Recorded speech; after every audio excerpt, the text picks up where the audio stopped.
Inizialmente attratto dalla pittura di Bruegel, di Bosch, dalla psicoanalisi di Freud con l'esplorazione dell'universo onirico, del mondo dell'inconscio e poi della metafisica, Magritte dipinge con una precisione e un'attenzione dei particolari che ricorda molto da vicino i pittori fiamminghi.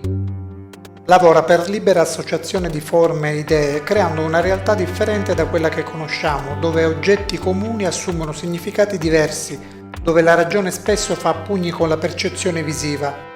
La condizione umana è un esempio dell'enigmaticità a cui l'osservatore è sottoposto. All'interno di una stanza con pochi elementi d'arredo c'è un cavalletto sul quale è appoggiata una tela con un paesaggio dipinto.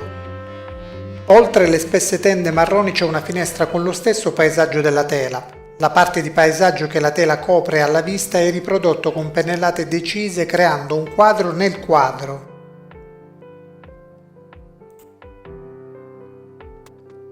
A tradire l'inganno della percezione visiva è il bordo della tela che ci avverte della differenza tra paesaggio e dipinto.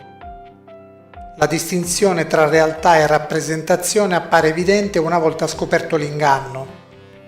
I colori che Magritte utilizza sono pochi e la luce è diffusa, portando chi osserva a concentrarsi senza distrazioni sugli elementi descrittivi della trappola percettiva. Magritte opera un'analisi della realtà oggettiva filtrandola attraverso il metro della fantasia e dell'irrazionale e trova soluzioni spesso spiazzanti, inquietanti, riproducendo l'immagine ad effetto che restituisce un senso di inquietudine e di mistero.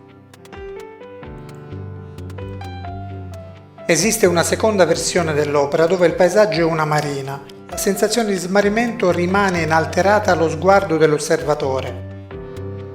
Nelle opere di Magritte sogno e realtà, immaginazione e oggettività si compenetrano in un esercizio tipico della pittura surrealista.